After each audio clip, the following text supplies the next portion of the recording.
Dans cette vidéo, on va apprendre à résoudre une équation du second degré.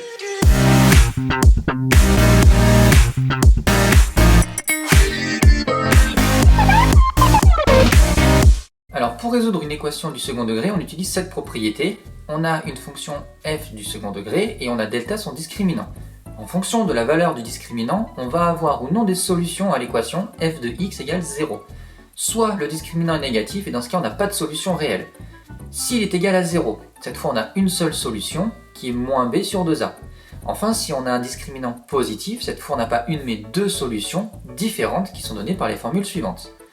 Premier exemple, on va appliquer notre propriété. On souhaite résoudre l'équation 2x² moins 2x moins 4 égale à 0.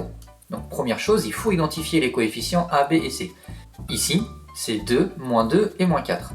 On va pouvoir calculer notre discriminant noté delta, qui est b² moins 4 fois a fois c, qui donne ici 36. Il est positif, donc on a donc deux solutions réelles, qu'on note souvent x1 et x2.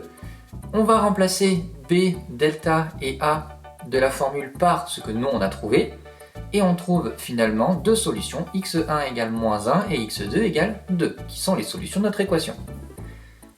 Deuxième type d'énoncé, on a deux fonctions f et g, définition R.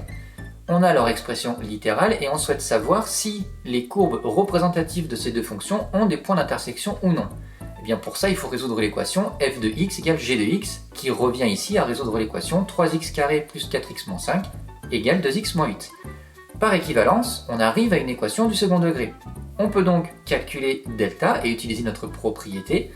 On identifie a, b et c, ici c'est 3, 2 et 3, et on trouve un discriminant négatif égal à moins 32.